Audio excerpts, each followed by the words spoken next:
ভালো আছেন আপনারা? আলহামদুলিল্লাহ, আমরা অনেক ভালো রেখেছি। ছোট্ট একটা প্রশ্ন আপনাদেরকে করি। আমরা যারা এখানে এসেছি, বসেছি, আমরা কেউ দুনিয়ার কোনো ব্যক্তি বা বস্তুর মহাব্বতে এখানে আসি নাই। আমরা সবাই এসেছি আল্লাহর কোরআনের মহাব্বতে, ঠিক কিনা?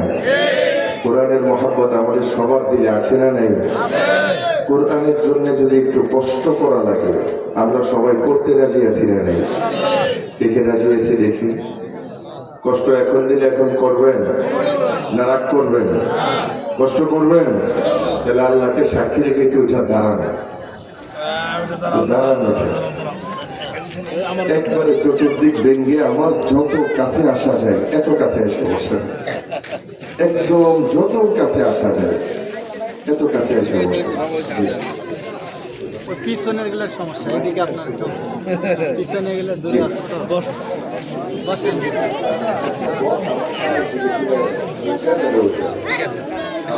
আপনি এপার আসেন না ভাই, এপার আসেন।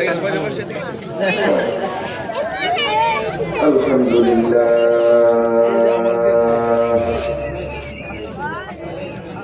আলহামদুলিল্লাহ ওয়া কাফা ওয়া সালামুন আলা ইবাদিহিল্লাযীনা ইসতাফা। أما بعد فأعوذ بالله من الشيطان الرجيم. بسم الله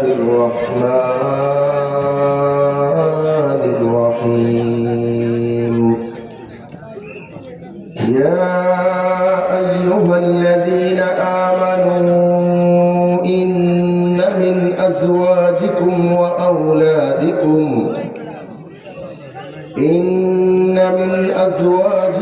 وأولادكم عدوا لكم فاحذروهم وإن تعفوا وتصفحوا وتغفروا فإن الله غفور رحيم. وقال النبي صاحب القرآن صلى الله عليه وسلم على كلكم راع وكلكم مسؤول عن رعيته. وقال الله تعالى في شان حبيبه إن الله وملائكته يصلون على النبي يا أيها الذين آمنوا صلوا عليه وسلموا تسليما. নামাজের ভিতরে যে দুরূদ আমরা পড়ি, দুরূদ ইব্রাহিম, তাই না? সবাই চলেন আমরা একসাথে পড়ি। اللهم صل على محمد وعلى آل محمد كما صليت على إبراهيم وعلى آل إبراهيم إنك حميد مجيد. اللهم بارك على محمد وعلى آل محمد كما باركت على إبراهيم وعلى آل إبراهيم إنك حميد مجيد. سبحانك لا علم لنا إلا ما علمتنا إنك أنت العليم الحكيم. আলহামদুলিল্লাহ, জামিয়া আরবিয়া ফয়জুল উলুম লতিফপুর মাদ্রাসায় আয়োজিত খতমে কুরআন, খতমে বুখারী ও হাফেজ ছাত্রদের বিস্তারে ফজিলত উপলক্ষে বার্ষিক ওয়াজ মাহফিল 2026 এর সম্মানিত সভাপতি আলহাজ রফিকুল ইসলাম মাস্টার সাহেব, আজকের মাহফিলের মুহতারাম প্রধান অতিথি জনাব শওকত হোসেন সরকার সাহেব, আজকের মাহফিলের প্রধান আকর্ষণ, প্রধান মেহমান, প্রধান বক্তা এবং বুখারী শরীফের শেষ সবক এবং গুরুত্বপূর্ণ নসিহত পেশ করবেন উস্তাদে মুহতারাম উস্তাদুল উলামা শাইখুল মাশায়েখ মুফতি শাখাওয়াত হোসেন রাজি সাহেব সহ যত উলামা হযরত দূর দূরান্ত থেকে আগত এসেছেন, আপনাদের সামনে গুরুত্বপূর্ণ কথা বলেছেন, আমার পরে বলবেন, অনেকেই বলেননি। আল্লাহ তাআলা প্রত্যেকের নেক হায়াতে, শারীরিক সুস্থতায়, ইলমে, আমলে, জবানে, খিদমতে ভরপুর বরকত দান করেন, আমরা বলি আমিন। আমার সামনে উপবিষ্ট এলাকার সর্বস্তরের মুসলমান ভাইরা, পিতৃতুল্য বাবারা, আমার সমবয়সী যুবক বন্ধুরা, স্নেহের ছোট ভাইয়েরা, পর্দার অন্তরালে অবস্থানরতা আমার মা আর বোনেরা, আসুন আমরা সকলেই সর্বপ্রথম মহান রব্বুল আলামিনের দরবারে কালিমাতুশ শুকর আদায় করি, যে মহান আল্লাহ তাআলা অত্যন্ত দয়া করে, মায়া করে, মহব্বত করে বরকতময় মাস শাবান মাসে আল্লাহর নবীর বাসমতে জান্নাতের বাগানে আসবার, বসবার, কোরআন হাদিস থেকে আমাকে কিছু বলবার, আপনাদেরকে শুনবার সুযোগ করে দিয়েছেন। এজন্য দিল থেকে কালিমাতুশ শুকর আদায় করি, জোরে সোরে বলি আলহামদুলিল্লাহ। বয়ান শুরু করার প্রথমেই আপনাদেরকে দু একটা কথা বলে নিই। আমার শ্রোতা যদি শতভাগ মনোযোগী না হয়, আমি বয়ান করতে পারি না। আমার সামনে যদি বারবার কেউ দাঁড়ায়, উঠে, বসে, হাঁটে, আমি বয়ান করতে পারি না। এই জন্য আমার মনোযোগ যেন বিন্দু পরিমাণ নষ্ট না হয়, শ্রোতা হিসাবে, আয়োজক হিসাবে এটা আপনাদের দায়িত্ব। হ্যাঁ, মিডিয়ার বাইরে যারা আছেন একবারে সেট করে একবার বসে যাবেন, আর দাঁড়ানোর দরকার নেই। আমি অনলাইন থেকে অনেক দূরের মানুষ, তারপরেও যেহেতু আপনারা এসেছেন করুন, কিন্তু আমাকে ডিস্টার্ব যেন না হয়। এখানে যারা আছেন নড়াচড়া করে না, ঠিক আছে? ভিতরে মা বোন যারা আছেন একদম কথা বলবেন না। এই যে বাবারা, তোমরা কথা বললো না, হ্যাঁ ঠিক আছে ইনশাল্লাহ। সম্মানিত সুধী, যেহেতু আমার পরে আরো একজন আমাদের শায়েখ আছেন, উনি আপনাদের সামনে লম্বা কথা বলবেন। আমি একেবারে সংক্ষিপ্ত সময় গুরুত্বপূর্ণ একটা বিষয়ে সামান্য সময় কথা বলবো। আমি আপনাদের সামনে সূরাতুত তাগাবুন এর 14 নম্বর আয়াত তেলাওয়াত করেছি। আল্লাহর নবী, বিশ্ব নবী জনাবে মুহাম্মদুর রাসূলুল্লাহ সাল্লাল্লাহু আলাইহি ওয়াসাল্লামের অসংখ্য হাদিস থেকে বুখারী শরীফে বর্ণিত লম্বা হাদিসের অংশ বিশেষ আপনাদের সামনে তিলাওয়াত করেছি। আমার মূল বয়ানে প্রবেশ করার পূর্বে আয়াত এবং হাদিসের সরল তরজমা আমাদের জেনে নেওয়া দরকার। আয়াতের মধ্যে আল্লাহ তাআলা বলেন, ইয়া আইয়ুহাল্লাযীনা আমানু, আল্লাহ তাআলা বলেন, ও ঈমানদারেরা, ঈমানওয়ালারা, মুমিনেরা, ইন্না, নিশ্চয়ই, মিন আজওয়াজিকুম, তোমাদের বিবিদের মধ্য থেকে, কতিপয় বিবি, কারো কারো বিবি, ওমিন আওলাদিকুম, তোমাদের সন্তানদের মধ্য থেকে কারো কারো সন্তান, কতিপয় সন্তান, আদুওয়ান লাকুম, তারা তোমাদের দুশমন, তারা তোমাদের শত্রু, ফাহজারুহুম, সুতরাং তোমরা তাদের ব্যাপারে সাবধান হও, সতর্ক হও। হাদিসের মধ্যে আল্লাহর নবী বলেন, আলা কুল্লুকুম রাঈন, উম্মতেরা তোমরা সবাই দায়িত্বশীল, ওয়া কুল্লুকুম মাসউলুন আন রাইয়াতিহি, আর তোমরা প্রত্যেকেই দায়িত্বের ব্যাপারে, দায়িত্ব আদায়ের ব্যাপারে আল্লাহর দরবারে জিজ্ঞাসিত হবে, দায়িত্বের হিসাব তোমাদের দেওয়া লাগবে। এই হলো আয়াত এবং হাদিসের সরল তরজমা। এখন বলেন, আয়াতের শেষাংশে আল্লাহ তাআলা বলেন, ফাহজারুহুম, তোমরা তোমাদের দুশমনের ব্যাপারে সাবধান হও, সতর্ক হও। বলেন তো, সাবধান করতেছেন কে? আল্লাহ। আরো আসতে বলেন, কে? আল্লাহ। উম্মতের উলামায়ে কেরাম বলেন, দুনিয়াতে আমরাও মাঝে মাঝে মানুষকে সাবধান করি, সতর্ক করি। সাবধান করা হয় কেন? বিপদ সম্পর্কেই সাবধান করা হয়। আমরাও সতর্ক করি, সাবধান করি।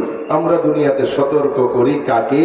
উলামায়ে কেরাম বলেন, আমরা দুনিয়াতে মহাব্বত করি যাকে, বিপদ সম্পর্কে সতর্ক করি তাকে। যাকে মহাব্বত করি না, যাকে ঘৃণা করি, যাকে ভালোবাসি না, যাকে দেখতে পারি না, তাকে কখনো বিপদ সম্পর্কে সতর্ক করি না। আমরা তো আরো মনে মনে চাই এটা বিপদে পড়ো, কথা কয় না? ঠিক খবর লোককে আমি ময়মনসিংহে নিয়ে আমো, কে বলবে বলেন? আমি গেলে কে বলে লাভ আছে? বললেন, ঠিকঠাক বললেন। আল্লাহু আকবার। তাহলে আমরা যাকে মহাব্বত করি, বিপদ সম্পর্কে তাকে সতর্ক করি। তাহলে আয়াতের মধ্যে আল্লাহ নিজেও সতর্ক করতেছেন। তাহলে আয়াতের অর্থ কেমন হবে?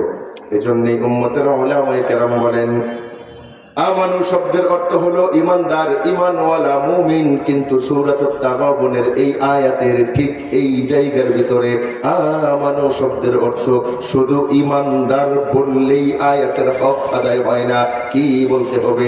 এজন্য উম্মতের মুফাসসিরিনে কেরাম বলেন, এই যে আল্লাহ বললেন ইয়া আইয়ুহাল্লাযীনা আমানু, এই আয়াতের অর্থ হবে আল্লাহ যেন বলতে চায়, হে দুনিয়ার আমার মহব্বতের মানুষেরা, হে আমার ভালোবাসার মানুষেরা, এ দুনিয়ার ওই সমস্ত মানুষ, আমি আল্লাহ যাদের কল্যাণ চাই, মঙ্গল চাই, তোমরা জেনে নাও, শুনে নাও, বুঝে নাও, ইন্না মিন আজওয়াজিকুম, এটা আমার আলোচ্য বিষয় না।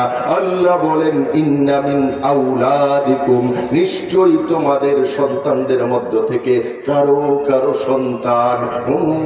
উলামায়ে কেরাম বলেন, এ দুনিয়ার আল্লাহর বান্দারা, তোমার ওই সন্তান, যেই সন্তানটাকে নিজে না খায়া খাওয়াইলা, নিজে না পড়ে যেই সন্তানটাকে পড়াইলা, সন্তানের সুন্দর ভবিষ্যতের আশায় নিজের জীবন যৌবন ধ্বংস করে দিলা, তোমার ওই সন্তান, তোমার ওই সন্তান আল্লাহ বলেন আদু আল্লাকুম, সেই তোমার দুশ্মন হয়ে যাবে। এখন আমার আপনার জানা দরকার, এত মোহাব্বত করলাম, এত আদর করলাম, যেই সন্তানটাকে, এই সন্তান কেন দুশ্মন হবে? এই জন্যই পয়গম্বরের হাদিস, পয়গম্বর বলেন আলা কুল্লুকুম রাইন, তোমরা সবাই দায়িত্বশীল, সবাই দায়িত্বশীল, দায়িত্বহীন কোনো মানুষ দুনিয়াতে নাই। মানুষ হবে যে দায়িত্ব থাকবে তার কাছে, একজন রাষ্ট্রপতি, গোটা রাষ্ট্রের দায়িত্ব তার, প্রধানমন্ত্রী, গোটা মন্ত্রিসভার দায়িত্ব তার, একজন এমপি আসনের দায়িত্ব তার, একজন চেয়ারম্যান ইউনিয়ন উপজেলার দায়িত্ব তার, একজন মেয়র পৌরসভার দায়িত্ব তার, একজন কাউন্সিলর ওয়ার্ডের দায়িত্ব তার, একজন ইমাম মুসল্লিদের ব্যাপারে দায়িত্বশীল, একজন বক্তা শ্রোতাদের ব্যাপারে দায়িত্বশীল, একজন উস্তাদ ছাত্রদের ব্যাপারে দায়িত্বশীল, একজন স্বামী বিবির ব্যাপারে দায়িত্বশীল, আর দুনিয়ার প্রত্যেকটা মা আর বাবা তারা সন্তানের ব্যাপারে দায়িত্বশীল। আর আমরা তো দুনিয়াতে দেখতেছি, দায়িত্ব পাওয়ার পরে যারা দায়িত্ব পালন করে অধীনস্থরা তাদের বন্ধু হয়ে যায়, আর দায়িত্ব পাওয়ার পরে দায়িত্বে অবহেলা করে যারা, দায়িত্ব পালন করে না যারা, অধীনস্থরা তাদের দুশ্মন হয়ে যায়। এজন্যই পৃথিবীর ইতিহাস দেখবেন, ইমাম যদি দায়িত্ব পালন না করে মুসল্লি দুশ্মন হয়ে যায়। কথা বুঝাইতে দিই না? বলেন তো, ইমাম নামাজের সময় হারে পাওয়া যায় না, জুমার সময় পাওয়া যায় না, মানুষ মরে ফইচা গন্ধ ছুটতেছে, দাফন কাফনে ইমাম খুঁজে পেয়েছি না। হে যদি 30 তারিখে আয়া কয় আমার বেতনটা দেন, দিবেন তো? আপনারা কি আমার কথা বুঝেন? তার মানে বোঝা যায় কি, দায়িত্ব পালন না করলে অধীনস্থরা দুশ্মন হয়ে যায়, শত্রু হয়ে যায়। এই জন্যই 17 বছর যারা দায়িত্বে ছিল, দায়িত্ব পালন করে নাই, দায়িত্ব ছাড়ার সঙ্গে সঙ্গে দেশে থাকতে পারে নাই। কেন কেন? এক সময় যারা সালাম দিত, এরা এখন সুযোগ পায়া এমন দুশ্মন হয়েছে, বাড়ে পাইলে চামড়া খুলে লাগবে।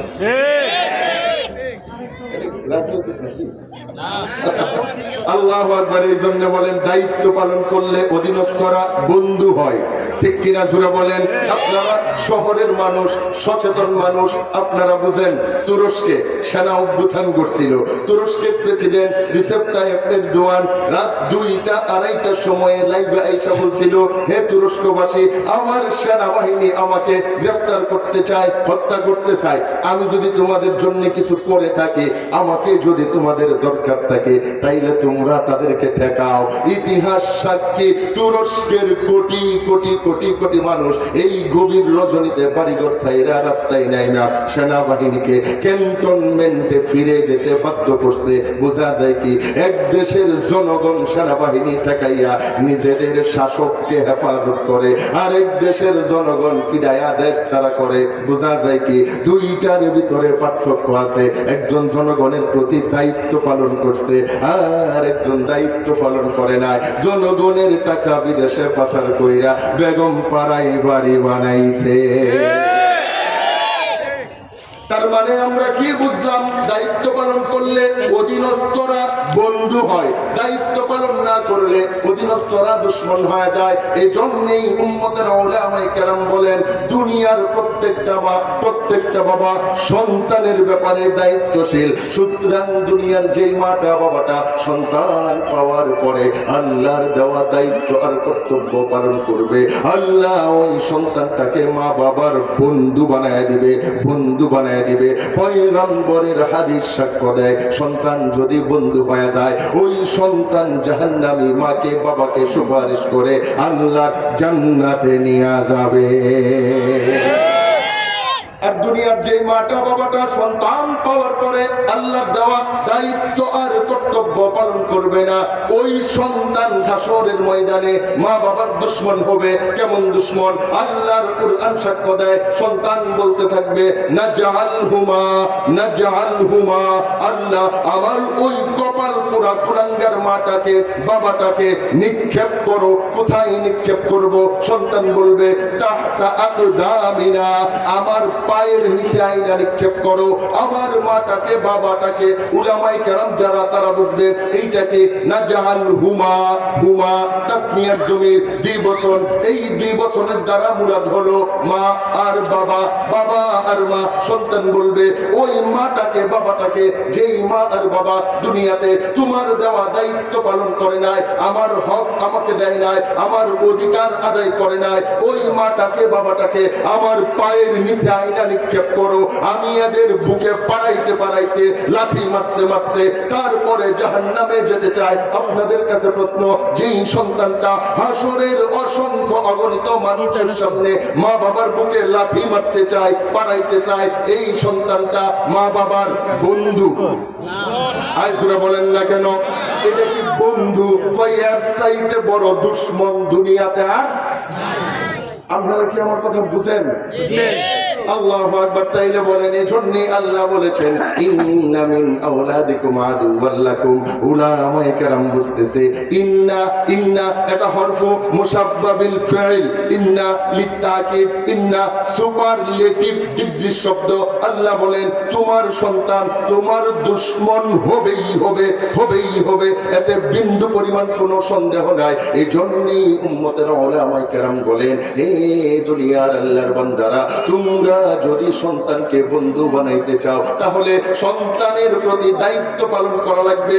আল্লাহ যেই দায়িত্ব দিয়েছেন এগুলো পালন করা লাগবে। এই দায়িত্ব পালন ছাড়া সন্তানকে বন্ধু বানানোর বিকল্প কোনো রাস্তা নাই। কিন্তু বড় আফসোস আর পরিতাপের বিষয় হলো আমরা দায়িত্ব পালন করব অনেক দূরের কথা।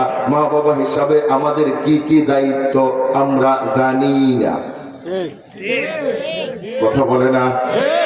আপনারা দেখলি এমন এমন করেন, এটা কখন যেত না। এই কোন ঠিক বেঠিক এটা মুখের কাজ। কিসের কাজ? মুখের। আগে ঠিকটা ঠিক করে হই না। আল্লাহু আকবার। আপনারা কি রাগ করতেছেন?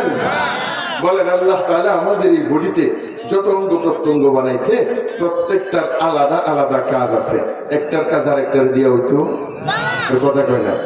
পেটের কাম কি ফাও দিয়া হইতো, পায়ের কাম কি হাত দিয়া হইতো, এই কানের কাজ নাক দিয়া। প্রত্যেকটার আলাদা আলাদা কাজ আছে। একটার কাজ আর একটা দিয়া করতে গেলেই পেছলাইগা যাবে, এখানে সমস্যা হয়ে যাবে। এক কিচ্ছা মনে পড়ছে, আমার হুজুররাই কিচ্ছা বলতেন।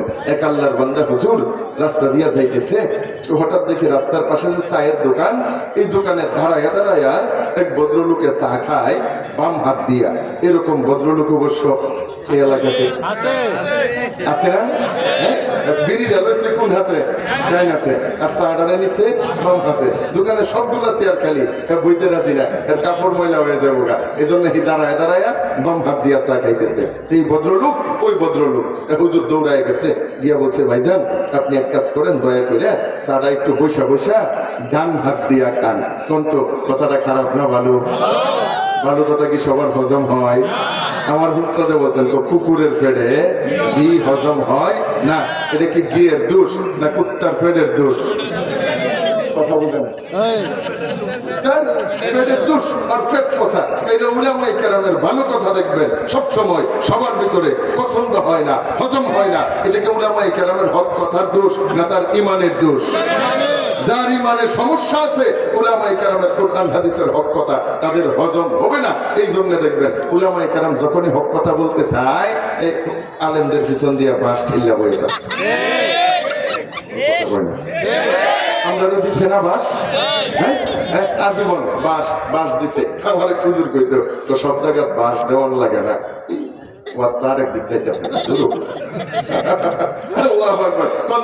অতীতে যারা আলেমদের পিছন দিয়া বাঁশ দিছে আল্লাহ এবারে বাঁশের ঝাড় সহ দিয়া দিছে। ভবিষ্যৎ ভবিষ্যতে কেউ যদি বাস দেওয়ার নিয়োগ করো তাইলে তোমাদেরকে বাসের জার আল্লাহ আইক্যা আর মোটা সহ দিয়া দিব। এই জন্য নিজের পিছন দিক রেডি করে রাখো।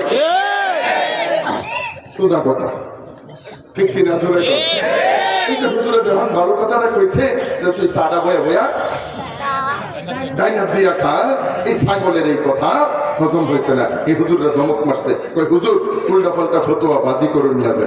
আমরা বলে ফতোয়া বাজি করি, নাউজুবিল্লাহ কই না। আমরা কি ফতোয়া বাজি করি না মাসআলা বলে দিই? আমরা মাসআলা বয়ান করি, তোমার মানতে মন চাইলে মানবো, না মানতে মন চাইলে মানবো না, কিন্তু ফতোয়া বাজ বইলা গালি দিবা বাসের জার খাওয়ার জন্য রেডি থাকতো। ঠিক কিনা? জোরে কর। হুজুর উল্টা পাল্টা ফতোয়া দেন না যে ডাইনা তো হাত বামা তো হাত একটা দিয়া খাইলেই হয়। এই হুজুররা উল্টা ওয়াজ করে হয়েছে। এইরকম মুসল্লি সমাজে আছে না নাই? হুজুর ওইটা হুজুর, আমার মতো মৌলবী না। হুজুর বলতেছে তাইলে ভাইজান আপনি একটা কাজ করেন, আপনি মাথাটা নিচের দিকে দিয়া পা দুটা উপরে দিয়া একটু দাঁড়ান, আমি গরম গরম চাটা আপনার নিচের মুখ দিয়া ডান। হুজুর মানুষ আপনার মুখ খারাপ, নিচের মুখ কি খাওয়ার মুখ? হুজুরে কয় সমস্যা কোনটা? তোর উর্ফের ডাও মুখ, তোর নিচের ডাও মুখ, একটা দিয়া ডাললেই তো হয়। না, দুটোটাই মুখ, কিন্তু দুটোটা দিয়ে খাওয়ান যেত না। খাওয়ার মুখ হচ্ছে উপরেরটা আর নিচেরটা হচ্ছে আনলুট সারার মুখ। এখন হুজুরে কয় তাহলে তুই ঠিকই ধরছস। আল্লাহ তোরে মুখ দিছে দুইটা, হাত দিছে দুইটা, উপরের মুখ দিছে, ডাইন হাত দিছে, ডাইন হাত দিয়া উপরের মুখ দিয়া খাবি, আর নিচের মুখ দিছে সারবি, বাম হাত দিছে সারার পরে দলিয়া সাফ করবি। ঠিক কিনা? জোরে কর। ডাইন হাতের কাম বাম হাত দিয়া লোকটি কথা কয় না, মুখের কাজ মাথা দিয়া, মাথার কাজ মুখ দিয়া। তাহলে কথা বলা মুখের কাজ, চিন্তা করা মাথার কাজ, ঠিক বলা মুখের কাজ, চিন্তা করা মাথার কাজ। এখন মাথা দিয়া যদি ঠিক করেন তাহলে কি এটা হইব? আপনারা দিয়ে মাথা দেয় ঠিক করতেছেন, এই যে ঠিক করার সময় এলে মাথা দেয় ঠিক করে এলাম, এইটা চলতো না। বুঝে আসছেনি? ঠিক বলবেন তো ঠিক মতো? আল্লাহু আকবার। তাহলে আমি যেই কথার ভিতরে ছিলাম, কই জানি ছিলাম মনে নেই, সন্তানের হক। আল্লাহ একজনে কইছে, আমি ওই হালুয়াঘাটের মাহফিলে গিয়েছি গেছি, বুঝলা যাই শর্ট টাইম মেমোরি লস হয়, আমি বুঝলা যাই। পরে গিয়েছি গেছি কই আছিলাম, পরে মুরব্বী কই হুজুর আপনি স্টেজের উঠে আসলেন। অবস্থা। আল্লাহু আকবার। তাহলে যেই কথার ভিতরে ছিলাম, আমরা দুনিয়ার অধিকাংশ মা আর বাবা দায়িত্ব পালন করব অনেক দূরের কথা। দায়িত্ব কি আমরা জানি না, মানব তো অনেক দূরের কথা। এই জন্যেই দায়িত্ব পালন না করলে সন্তান বন্ধু বানানো যায় না, দুশ্মন হবে। আর বন্ধু বানাইতে গেলে দায়িত্ব পালন করা লাগবে। চলেন, লম্বা কথা বলার মতো সময় নাই। কি দায়িত্ব? পয়গম্বর বলেন মাউলিদা লাহু ওয়ালাদুন ফালইহসিন ইসমাহু ওয়া আদাবাহু ফাইযা فليزوجه فإن بلغ ولم يزوجه فأصاب اسما فإنما اسمه على أبيه।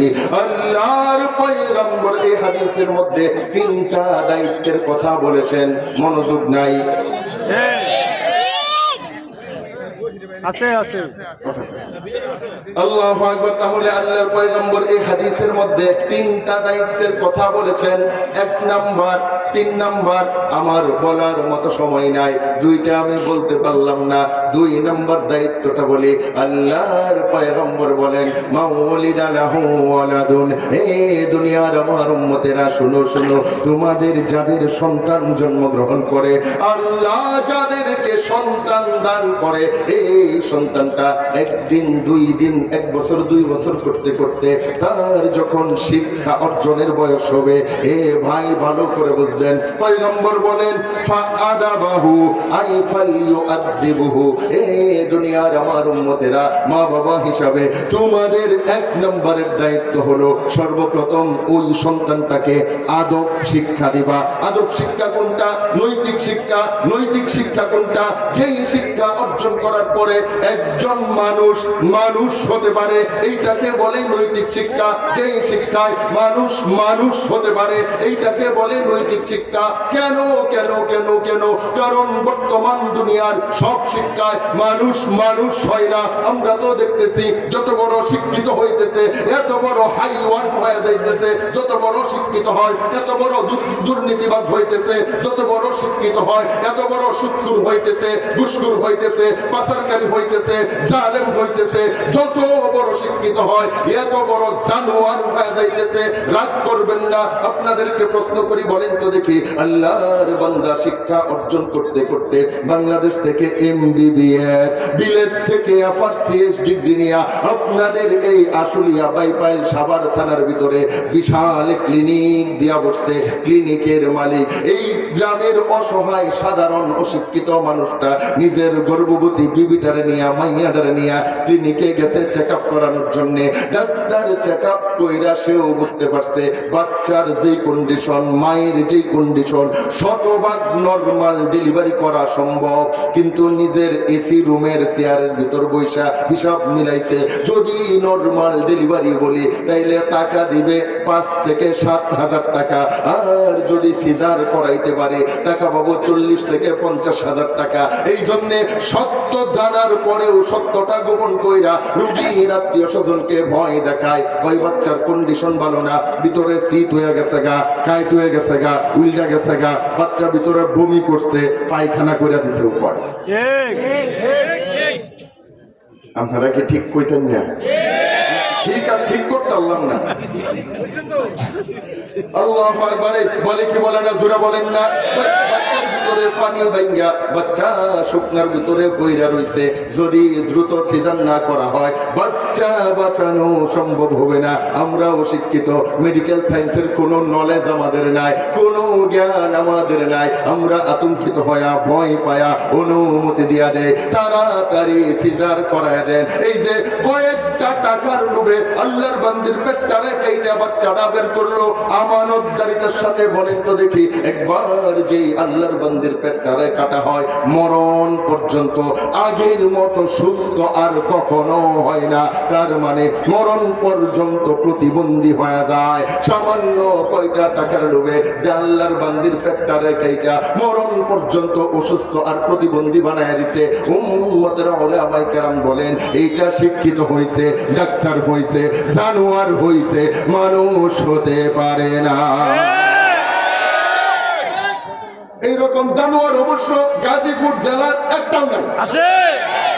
সব জানোয়ার দিয়া চতুর্দিকে জানোয়ার দিয়া বইরা যাইতেছে। সরকার বরাদ্দ দিছে 8 ইঞ্চির খোয়ার ডালাই দিয়া, এর উপরে 6 ইঞ্চির পিসের ডালাই দিবা এলাকার রাস্তা করার জন্য। ভিতরে দিয়া রড দিয়া, তারপরে উপর দিয়া ডালাই দিবা। হ্যাঁ, বড় ইঞ্জিনিয়ার, বড় নেতা, বড় সচিব রডের টেহা মাইরা খায়া রাস্তার ভিতরে বাঁশ ঢুকায়া, ব্রিজের ভিতরে বাঁশ ঢুকাইছে। এই বাঁশ ভাঙ্গা গাড়ি ফইরা যাত্রী মরছে, গাড়ি ভাঙছে। আছে না নাই জোরে বলেন না কেন? সরকার বরাদ্দ দিছে 6 ইঞ্চির সিমেন্টের ডালাই দিবা, 6 ইঞ্চির পিসের ডালাই দিবা। এই এমন একটা গোসা মাইরা হয়ে গেছে গা, লতিফপুর থেকে গোসাটা দিয়া এখনো মোজার মিল পর্যন্ত যাইতে পারে নাই, লতিফপুরের গাতা হইয়া গেছে। আপনারা কি আমার ওয়াজ বুঝেন? এইরকম ইঞ্জিনিয়ার সচিব নেতা আমাদের সমাজে নাই। এই যে গাতার ভিতরে পইরা ওডু উল্টা, তারপরে এই যে হাত ভাঙলো, পা ভাঙলো, মানুষ মারা গেল, গাড়ির ক্ষতি হইল, জনতার জানমাল নিয়া খেইলা, জনতার জানমাল আমানত নষ্ট কইরা যারা নিজে টাকা আত্মসাৎ করে। উম্মতের উলামায়ে কেরাম বলেন এরা শিক্ষিত হইছে, ইঞ্জিনিয়ার হইছে, জানোয়ার হইছে, মানুষ হতে পারে না। এই দেশের শতকরা 100% গরিব মানুষগুলো, আমাদের অশিক্ষিত সাধারণ গরিব মানুষগুলো মধ্যপ্রাচ্যে গিয়া 16-17 ঘন্টা টনটনা রোদের নিচে ডিউটি কইরা বৈদেশিক রেমিটেন্স পাঠায়া আমাদের দেশের অর্থনীতি চাঙ্গা করতে চায়। আর আমাদের শিক্ষিত এমপিরা, মন্ত্রীরা, সচিবেরা, সরকারের এ গ্রেডের কর্মচারীরা এই দেশের টাকা বিদেশে পাচার কইরা আমাদের অর্থনীতি পঙ্গু কইরা দ্রব্যমূল্যের দাম বাড়ায়া গরিবের সুখের পানি পানি জড়াইতে পারে। উম্মতের ওলামায়ে কেরাম বলেন, যারা দেশের টাকা পাচার কইরা দেশের অর্থনীতি পঙ্গু কইরা গরিবের চোখের পানি জড়ায়, এরা শিক্ষিত হইতে পারে, এমপি মন্ত্রী আর সচিব মহাসচিব হইতে পারে, এরা মানুষ হতে পারে না। এদের চাইতে বড় জানোয়ার আর কেউ না। এজন্যই পয়গম্বর বলেন, এই দুনিয়ার আমার উম্মতেরা সবার আগে মানুষ বানাইবা, সবার আগে মানুষ বানাইবা। আপনারা বলতে পারেন, হুজুর তাইলে কি আপনি আধুনিক শিক্ষার বিরুদ্ধে নাকি? না রে ভাই, আধুনিক শিক্ষার বিরুদ্ধে না। আধুনিক শিক্ষা দুনিয়ায় না থাকলে আমি মোল্লার মোল্লাগিরি থাকে না। শিক্ষিত লোক না থাকলে আমার যদি বউয়ের আমার সমস্যা হইলে আমার ডাক্তার দরকার আছে না? কথা কয় না গেল। আমার অপারেশন দরকার বললে আমার ডাক্তার দরকার আছে না? আমার যদি প্রেগনেন্ট হইলে মহিলা ডাক্তারের দরকার আছে না? নাই। আমার যদি ডাক্তার দরকার হয়, ইঞ্জিনিয়ারের দরকার আছে। কোন তো দেখি মাইকটা দিয়ে যে ওয়াজ করতেছি, এটা কোন হুজুরে বানাইছে? কেটা বানাইছে? কোন তারা? আর কোন তারা বানাইছে? তারা বানাইছে। এই যে গড়িটাতে সময় দেখতেছি, কেটা বানাইছে? যে মোবাইলটাতে দাওয়াত দিচ্ছেন, কেটা বানাইছে? যে গাড়িটাতে আইলাম, এটা সবকিছুই তো তারা। তারারে ছাড়া আমি মোল্লাগিরি তাই না, আমি অচল হয়ে যায়। আমি দুনিয়া অন্ধকারে চলতে পারবো না। তাদেরকে আমার লাগবে। এই জন্য আমার ডাক্তার লাগবে, ইঞ্জিনিয়ার লাগবে, ব্যারিস্টার লাগবে, সায়েন্টিস্ট লাগবে, আর্কিটেকচার লাগবে, সব কিছু লাগবে। সবার আগে মানুষ লাগবে, মানুষ লাগবে, মানুষ লাগবে। ঠিক কিনা? আল্লাহু আকবার। এই জন্য সবার আগে মানুষ লাগবে। আমি মাফ করবেন, আমি আধুনিক শিক্ষার বিরোধিতা করি না। কারণ আধুনিক শিক্ষিত লোক ছাড়া আমার মোল্লাগিরিও চলতো না, টিকতো না দেশের ভিতরে। আমি অচল হয়ে যাব। এজন্যই আমার আধুনিক শিক্ষাই লাগবে। কিন্তু সম্বল যদি হয় শুধুমাত্র আধুনিক শিক্ষা, বর্তমান গোটা দুনিয়া তদন্ত করে দেখেন, বর্তমান গোটা দুনিয়াতে আধুনিক শিক্ষায় সবচাইতে বড় শিক্ষিত কারা? এ ভাই গভীর মনোযোগ দিয়ে শুনেন কথাগুলা। বর্তমান দুনিয়ায় সবচাইতে বড় শিক্ষিত পশ্চিমা বিশ্ব, Europe, America, Britain, France, German, জাপানি, কোরিয়া, তাইওয়ান, চীন, বর্তমানে ইসরায়েলের ইহুদির বাচ্চারা দুনিয়ার সবচাইতে বড় বড় শিক্ষিত, বড় বড় ডাক্তার, ব্যারিস্টার, সায়েন্টিস্ট, আর্কিটেকচার, বড় বড় প্রফেসর, বড় বড় ভার্সিটি গুলা, বড় বড় গবেষণাগার, সব তাদের দখলে। তারা এত বড় ডিগ্রি নিয়া, এত বড় বিজ্ঞানী হয়া মানব সভ্যতার জন্য কি বানাইছে? কোন মানব সভ্যতার বিকাশের জন্য অনেক কিছু বানাইছে, কিন্তু মানব সভ্যতা ধ্বংস করার জন্য এর চাইতে হাজার গুণ বেশি বানাইছে। বলেন তো দেখি, মানুষ মারার জন্য বন্দুক বানাইছে, পিস্তল বানাইছে, রিভলভার বানাইছে, রাইফেল বানাইছে, শটগান বানাইছে, মেশিন গান বানাইছে, AK-47 বানাইছে। মানুষ মারার জন্য ট্যাঙ্ক বানাইছে, ট্যাঙ্কার বানাইছে, গ্রেনেড বানাইছে, বোমা বানাইছে, মাইন বানাইছে, ক্ষেপণাস্ত্র বানাইছে, মরণাস্ত্র বানাইছে। মানুষ মারার জন্য ড্রোন বানাইছে, একক হেলিকপ্টার, যুদ্ধ জাহাজ বানাইছে, রণতরী আর সাবমেরিন বানাইছে। মানুষ মারা